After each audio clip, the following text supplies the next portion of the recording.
This week we're obviously talking about Camellias and Azaleas, and even though they've been around for many years, they're still a very popular plant in gardens. One of those traditional types of plants which sort of lend themselves to various styles of gardens, and Camellias particularly are very adaptable sort of plants. They're used a lot for screening or hedging, particularly the Sasanqua varieties. The main differences I should mention, there's generally two main types of Camellias. There's the Sasanqua types, which are the earlier flowering types, and they're flowering at this time of the year in the gardens. They tend to have masses of smaller flowers, and they're a bit more tolerant of warm, sunny locations in the garden if needed. So they flower generally from, say, March, April through to around about June. And then the traditional larger flowering Camellias, like the Japonicas, they have the bigger leaves and bigger flowers. They're more for flowers through the winter into September or a little bit beyond. The Japonicas tend to be better in semi-shade or shade. They're not that good in really hot sun. If you get a really hot day, then they tend to burn. Whereas the Sasanquas will tolerate the sun, providing they're getting enough water and the soil is a good quality sort of soil that they're growing in. The Sasanquas particularly can be used a lot for, as I mentioned, hedging or screening. They also make very good espaliered plants. If you've got narrow spaces in the garden and still need to screen, say, a fence or a wall, these can be trained vertically up to, say, 2 metres high, and probably the same sort of width, but you can imagine that as a larger plant, screening a fence or a wall and flowering, they look pretty spectacular. These need probably minimal training to keep them as an espaliered plant. It's generally just providing some sort of support behind the plant, wires or trellising, and pruning off any growth that might grow away from that vertical type habit.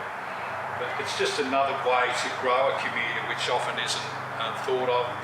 Particularly in very narrow garden beds, you may have a spot down, say, a driveway where you'd still like to screen the fence, but haven't got a lot of space to be able to do that. And you need a bit of height to grow to the top of the fence. These would be happy in those sort of situations.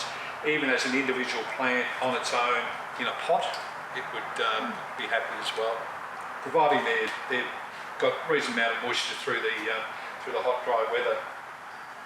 This particular variety, Sweet Jane, this is one of the longest flowering of all the Camellias.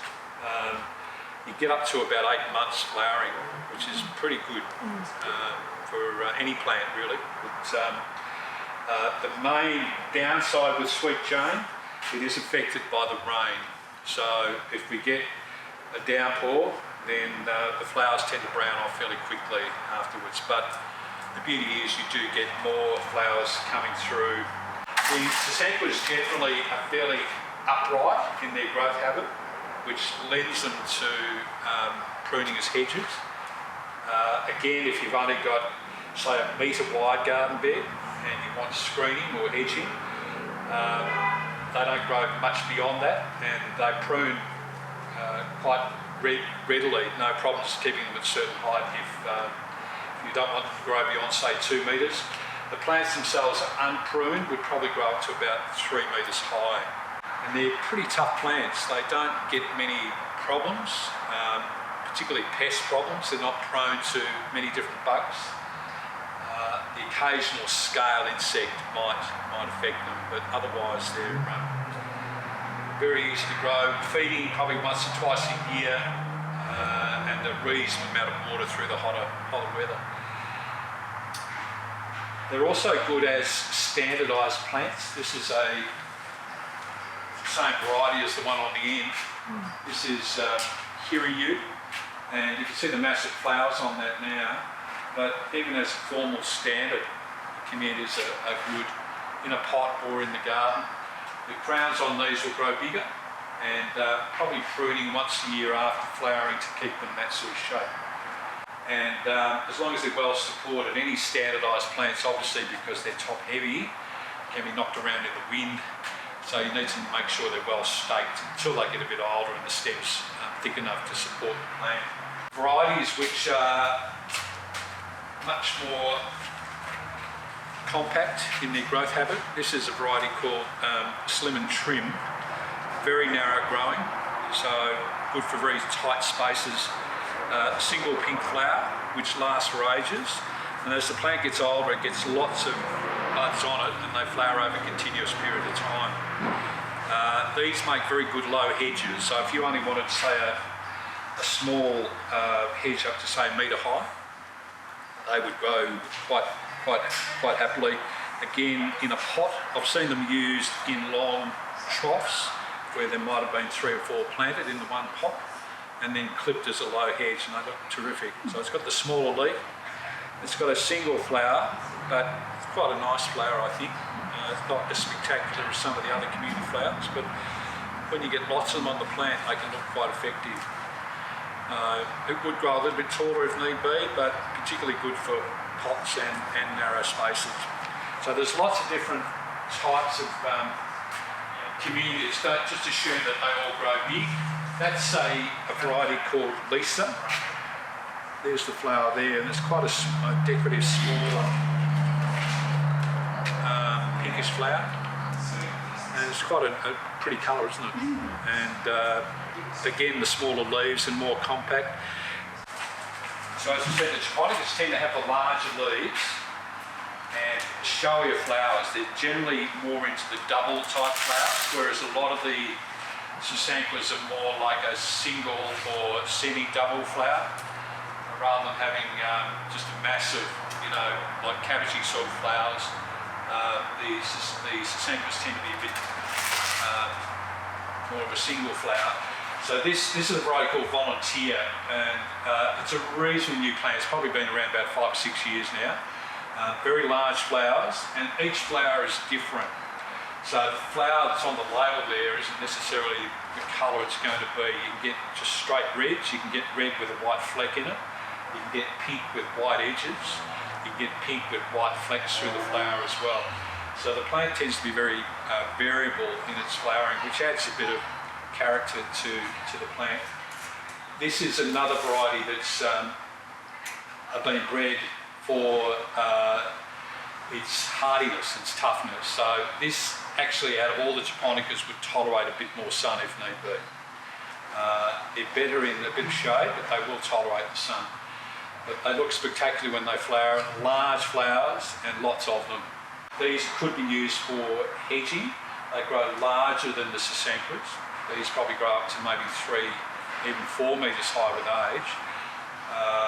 So if you needed screening at a higher height, then these might be the go. Particularly good down the blind side of the house where it's difficult to get other plants to tolerate low light. These will do that and look good all year round. I was just going to mention a little bit about the azaleas, which are often a plant that complements the Camellias as well. They like similar conditions. There used to be belief that Camellias and Azaleas would only grow in acidic soils. They actually will tolerate a bit of lime. One of the things I was going to mention, if you're preparing the ground to plant Azaleas and Camellias, you can actually add a bit of Dolomite lime.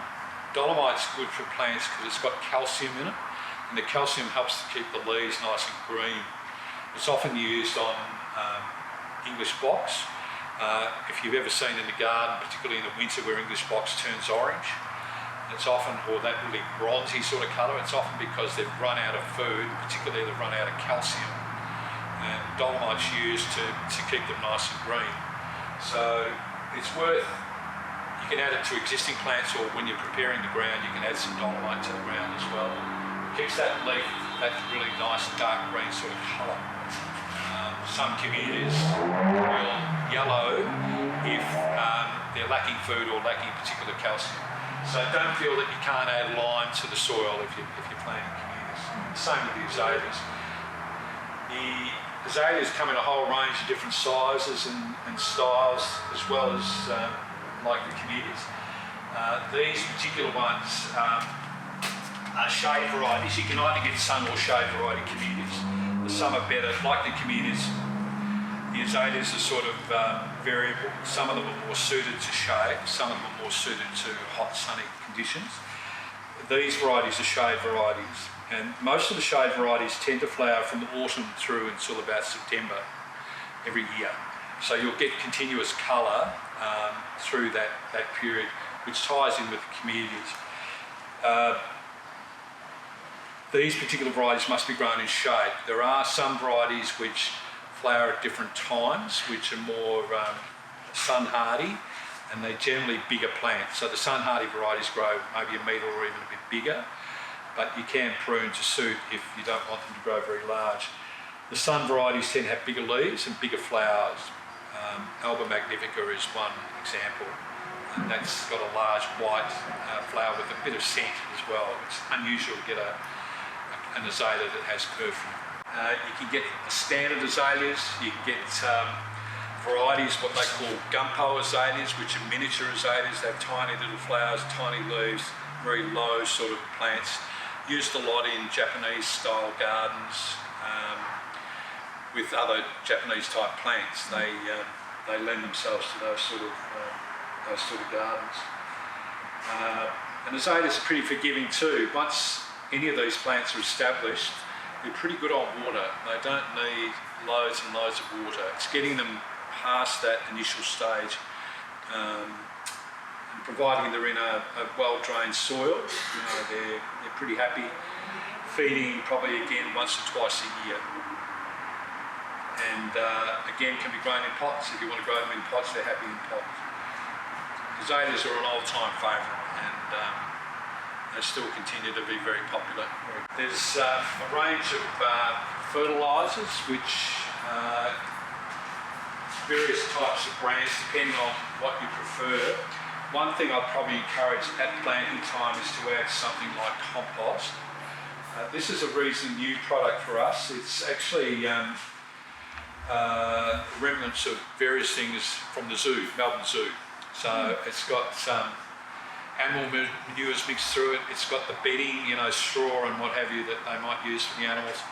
It's got prunings from the garden, like clippings from the gardens that they mix it all together and then they compost it. And it's a great organic soil conditioner.